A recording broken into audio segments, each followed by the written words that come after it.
你们好，我是 Erin。这次的韩国连锁店介绍食物第2弹就是韩国的血浓汤啦。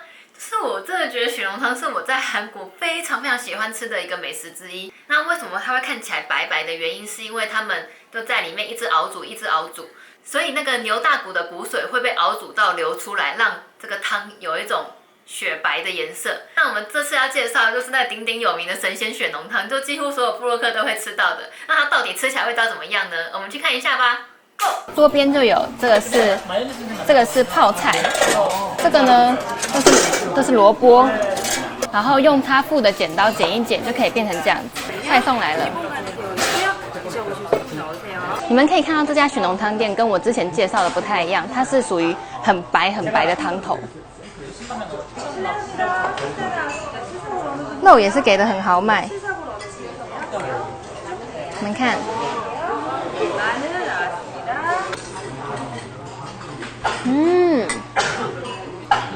它其实不是那种很稠的感觉，它其实是很清爽，喝下去是清爽的感觉。它搭配一些旁边有葱，是有一种健康的感觉吗？最特别的是啊，看它的颜色，它是牛骨味，带有一点奶香。这是挤水吗？挤水会有奶香吗？我觉得还蛮特别的哎。再吃看它的牛肉，它牛肉还蛮大片的哦。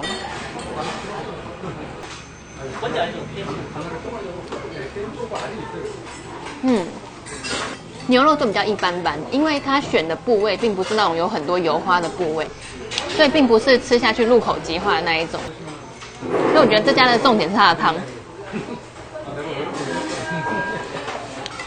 我觉得可以加一点盐巴。我自己吃的口味，我觉得我还加个半匙试试看。哇，要加一点盐巴比较好。旁边还有饭。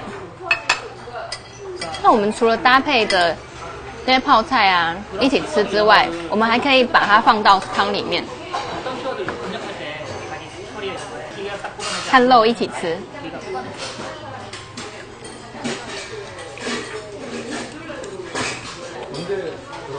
我真的超喜欢喝血浓汤的，真的有一种幸福的感觉。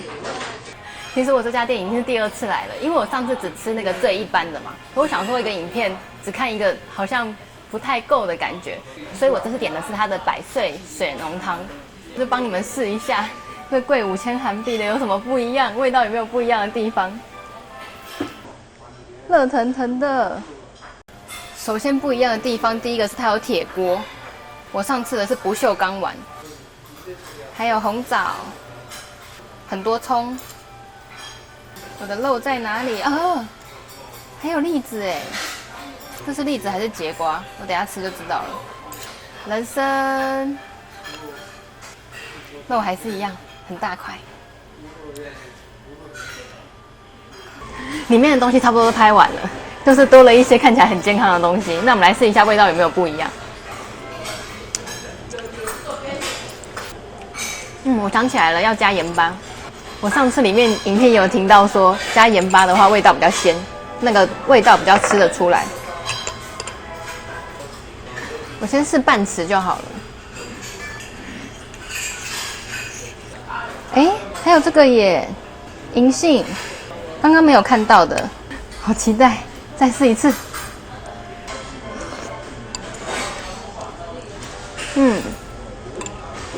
它奶味还是跟上次一样，就是蛮有一种牛奶的感觉，我也不知道为什么。可是我觉得其他配料的味道在汤里面没有很明显哎。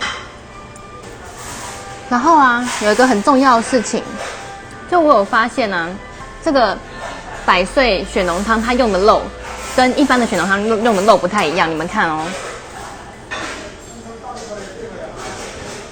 看得出来有不一样吗？上次吃是那个牛的部位比较干，因为它没有油花，但是这一碗里面的是有油花的那种牛肉哎，这个比较看得出来肉的纹路。然后它旁边有附那个蘸酱，试一下。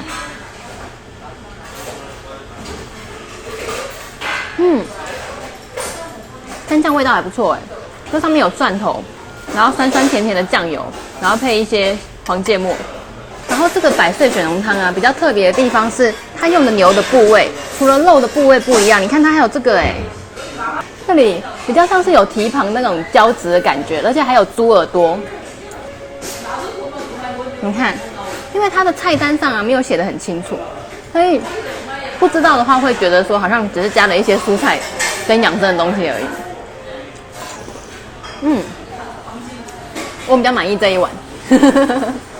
好，试吃完2个，我要讲结论了。因为其实我原本只有吃第1个它的招牌雪浓汤之后，我就觉得说，很普通的感觉，我有点分数想要给它打得有点低。可是后来我想说，我不可以这样子就定一家店的生死，它毕竟就这么有名嘛。所以你们有看到我再点另外一个它的比较贵了5000块韩元的版本。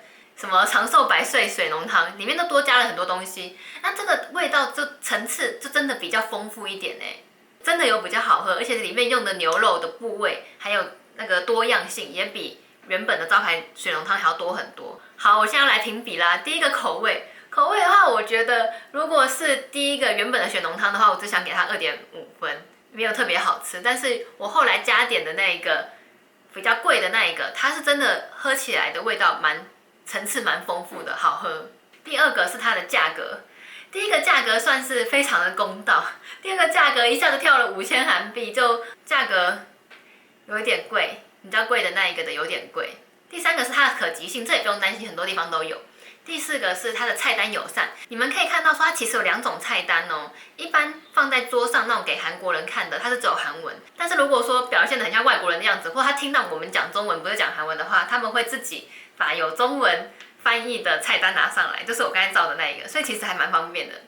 第5个就是它的座位，还有它的点餐方式，还有它的分量，都是自己吃都没问题的综合以上，我要给一个推荐指数的分数，我给它3分，可以顺路去吃。我觉得我可以找到3.5颗星左右的雪浓汤店，所以这一家我先给它3分就好了。